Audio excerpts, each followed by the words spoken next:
할렐루야. 우리 함께 예수님의 부활을 기뻐하는 그 기쁨의 반응을 옆에 분과 함께 하이파이브 하면서 예수 부활하셨습니다, 와우 한번 해주시기 바랍니다. 예수 부활하셨습니다, 와우. 네.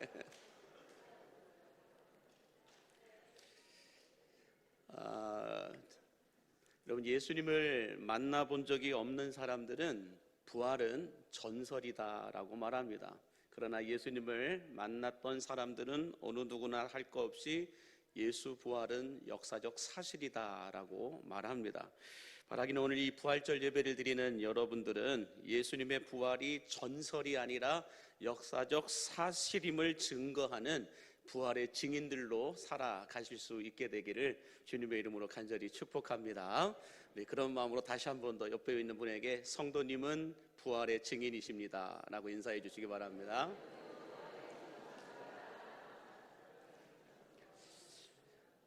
여러분, 이 세상에서 가장 믿기 힘들고 어려운 것이 있다라고 한다면 그것은 예수님의 부활일 것입니다. 그러면 왜 예수님의 부활이 가장 믿기 힘들고 어려운 것인가? 그 이유는 예수 부활은 너무 비과학적이고 비상식적이고 비논리적이고 비합리적이기 때문이다라고 말합니다.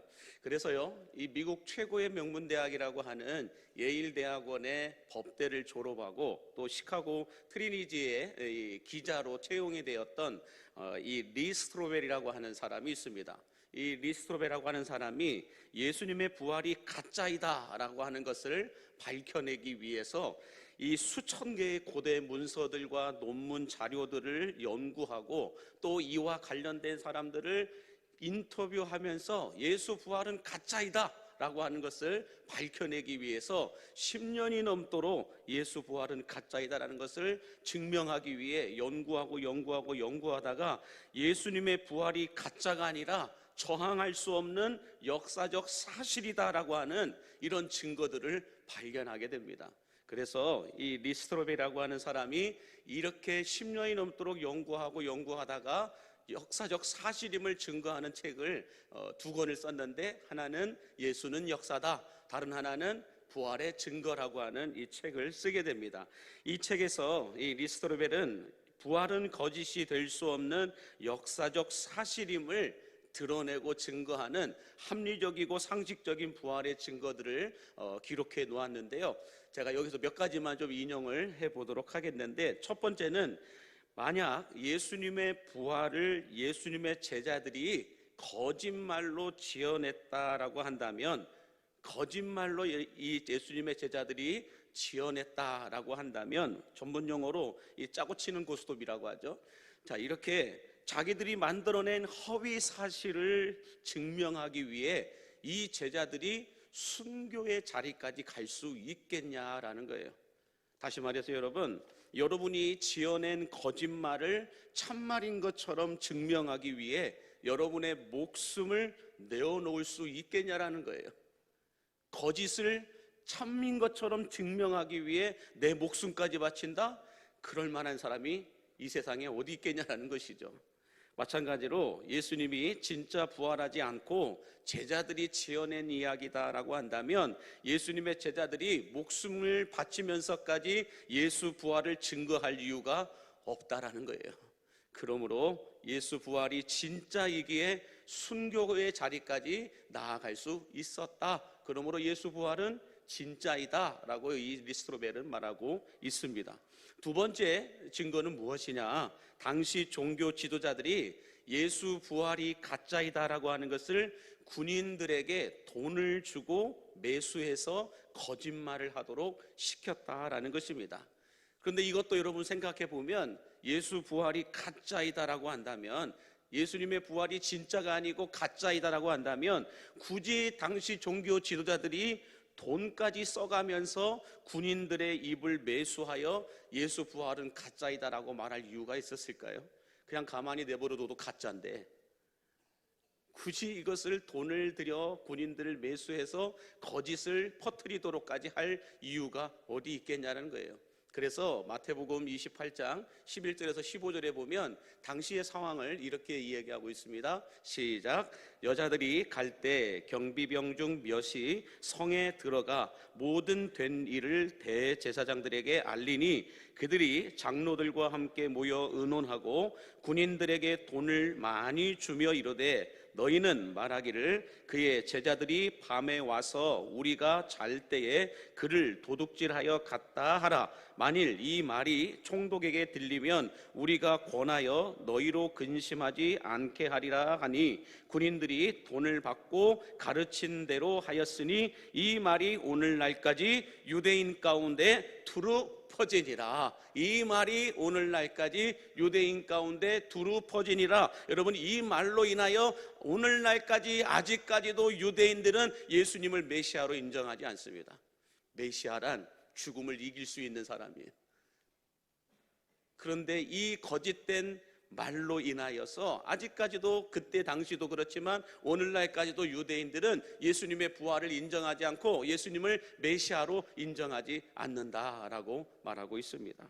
세 번째로 이 리스트로벨이 연구한 결과에 의하면 이 십자가형을 주관하는 당시의 군인들은 사형수가 죽을 때까지 십자가 위에서 죽을 때까지 기다린다라는 거예요.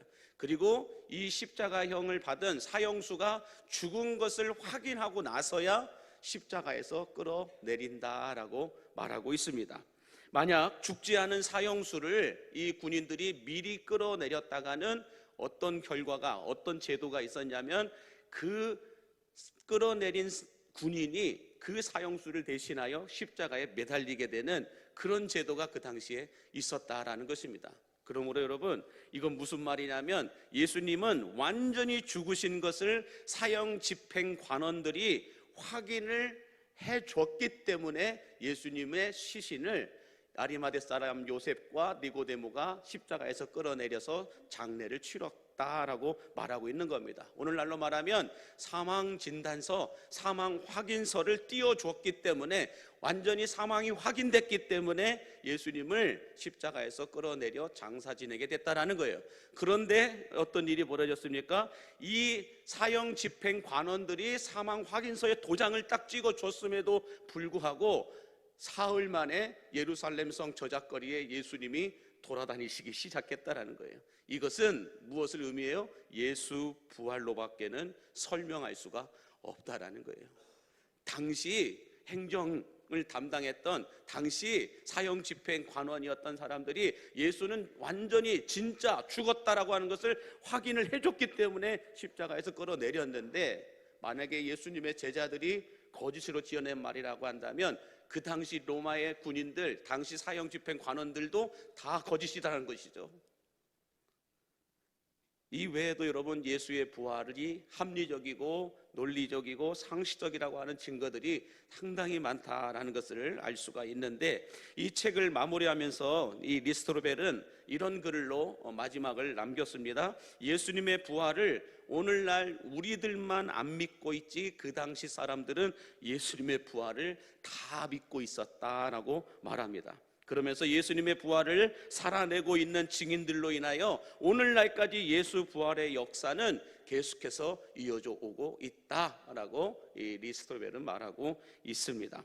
자, 그런데 여러분, 시간이 흐르면, 모든 게 시간이 흐르면 뚜렷하지 않고 흐릿해지듯이 예수님의 부활이 2000년이 시간이라는 시간이 지나다 보니까 예수 부활이 흐릿해지면서 예수 부활을 의심하는 사람들이 많아졌다라는 것입니다. 그런데 예수님의 부활을 오늘날까지도 아니고요, 바울이 살았던 그 시대에 예수 부활이 고린도라고 하는 도시까지 전파되게 되면서 예수 부활을 경험하고 체험하고 목격한 사람들이 예수님의 부활을 고린도라고 하는 나라까지 와가지고 전파를 하는데, 그 나라에 있었던 사람들이 예수 부활을 의심하기 시작했다라는 거예요. 그래서 오늘 바울은 12절에서 이렇게 말하고 있습니다. 12절 같이 함께 보시면요, 그리스도께서 죽은 자 가운데서 다시 살아나셨다 전파되었거늘 너희 중에서 어떤 사람들은 어찌하여 죽은 자 가운데서 부활이 없다 하느냐라고 말하고 있습니다. 무슨 말씀일까요?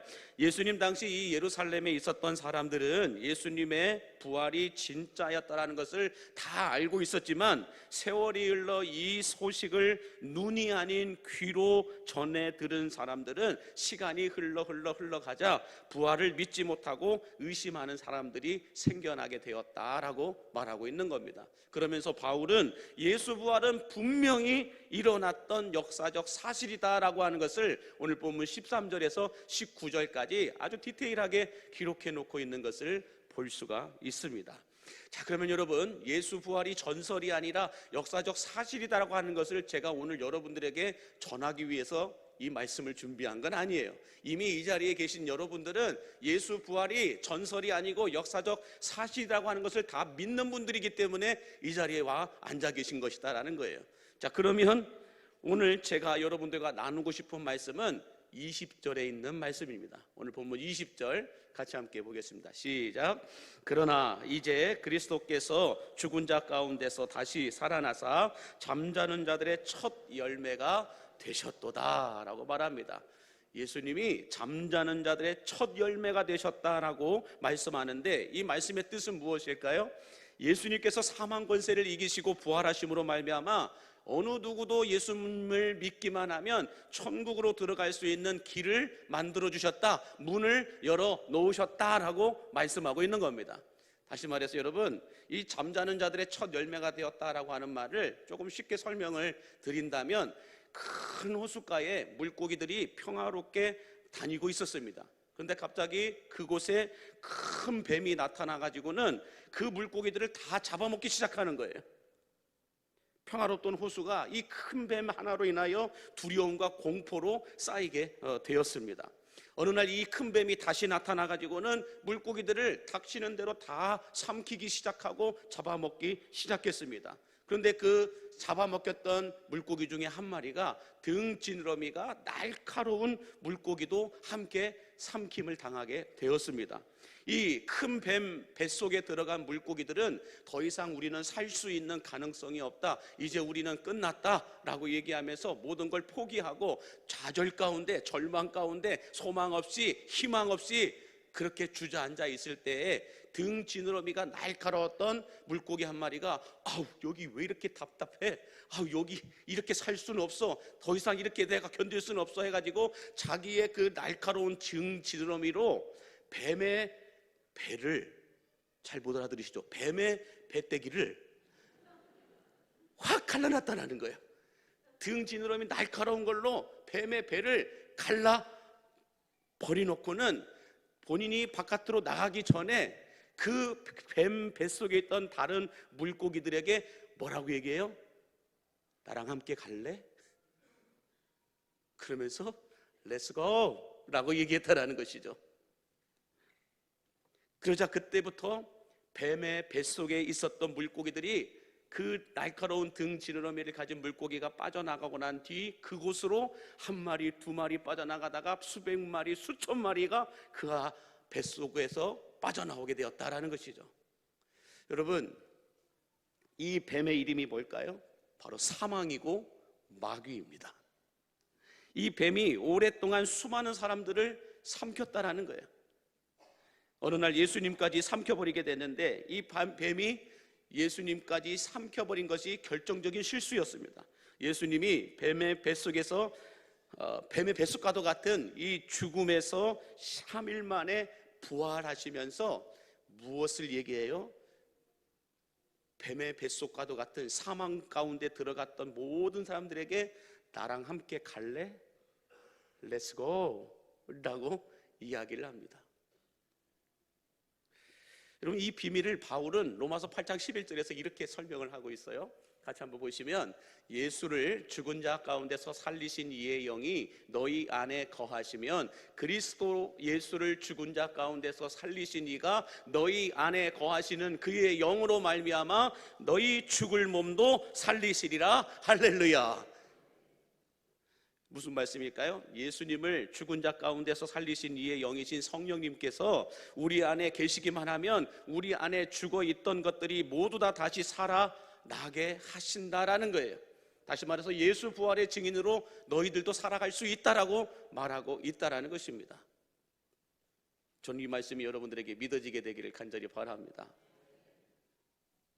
예수님을 살리신 그 영이 우리 안에 임하기만 하면 우리들도 이 시대에 살고 있지만, 비록 예수님 시대에 살지는 못했고 이 시대에 살고 있지만은 예수님의 그 부활로 인하여 우리들도 다시 살아날 수 있다는 것입니다. 이것이 잠자는 자들의 첫 열매가 되셨다라고 말씀하는 겁니다. 저는 예수님의 부활은 전설이 아니라 역사적 사실임을 여러분들에게 선포합니다. 하나님의 여기신 성령을 통하여 예수님을 만난 사람들은 부활이 전설이 아니라 역사적 사실이 되면서 부활의 증인으로 2000년이 넘도록 지금까지 살아오고 있다는 거예요. 예수님 때부터 지금까지 예수 부활을 목격하고 예수 부활을 하나님의 영이신 성령으로 만난 사람들은 지금까지도 여기저기 다니면서 무엇을 외칠까요? Let's go! 나와 함께 가자. 더 이상 그 죽음의 자리에 있지 말고, 더 이상 그 아픔의 자리에 있지 말고, 더 이상 그 고통의 자리에 있지 말고 나와 함께 가자. 이 말을 외쳤던 사람들이 있었기 때문에 오늘 저와 여러분도 예수 믿고 구원받아 천국 백성이 될 수 있었음을 믿으시기 바랍니다. 이제 우리가 해야 될 건 뭘까요? 아직도 사망의 뱃속에 있는 그들을 향하여 알려주셔야 돼요. 예수님이 저 뱀의 배를 갈라놓았다고, 예수님이 저 사망의 배를 갈라놓았다고, 나와 함께 저 문으로 나가기만 하면 넌 다시 살 수 있다고, 이것을 우리는 전파해야 할 줄로 믿습니다. 바라기는 부활의 구경꾼이 아니라 부활의 증인으로 살아가심으로 말미암아 전설을 믿는 것이 아니라 역사적 사실을 믿는 여러분들이 되시기를 간절히 기도합니다.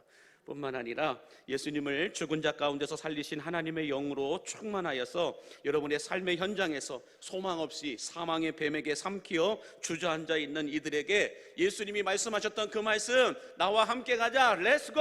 이것을 많은 여러분 주변에 있는 이들에게 전할 수 있는, 이것을 전도라고 하죠. 선포하고 전할 수 있는 여러분들의 삶이 되시기를 주의 이름으로 간절히 축복합니다. 기도하겠습니다. 잠자는 자들의 첫 열매가 되어주신 주님, 부활절에만 예수님의 십자가와 부활을 말하는 것이 아니라 일평생 주님의 십자가와 부활을 살아내는, 선포하는 우리 광림의 가족들이 되게 하여 주옵소서. 부활은 전설이 아니라 역사적 사실임을 알게 하여 주시고, 부활의 구경꾼으로 살아가는 인생이 아니라 부활의 증인으로 살아가는 인생이 될 수 있도록 인도하여 주옵소서. 특별히 예수님을 죽은 자 가운데서 살리신 하나님의 영으로 말미암아 우리를 충만케 하여 주시어서 소망 없이 사망의 뱀에게 삼킴을 받아 주저앉아 있는 영혼들을 찾아가서 그들에게 잠자는 자들의 첫 열매가 되신 예수님을 소개하고 예수님이 말씀하신 렛츠고를 외칠 수 있도록 주여 우리를 인도하여 주옵소서. 부활의 찬가를 부르는 우리 할렐루야 찬양 대원들에게 성령의 두루마리를 입혀 주시옵시고, 저들의 입술이 하나님의 입술이 되게 하여 주시어서 영혼을 살리는 찬송이 울려 퍼질 수 있도록 인도하여 주옵소서. 우리 광림교회를 축복하사 있으나 마나한 교회가 아니라 없어서는 안 될 교회가 되게 하여 주시옵시고, 마지막 때의 시대적 사명과 구속의 사명을 감당할 수 있도록 예수님이 디자인하시고 성령님이 목회하시는 교회가 되게 하여 주옵소서. 특별히 우리 다음 세대들이 다른 세대가 되지 않도록 예수 안에서 자라나게 하여 주시고 성장하게 하여 주시어서 시냇가에 심겨진 나무에 형통의 복을 부어 주시옵시고, 대세 따라 유행 따라 분위기 따라 살아가는 것이 아니라 진리 따라 말씀 따라 예수 따라 살아가는 물된 동산의 축복을 허락하여 주옵소서. 사망 권세를 이기시고 부활하신 우리 구주 예수 그리스도의 이름으로 기도하옵나이다. 아멘.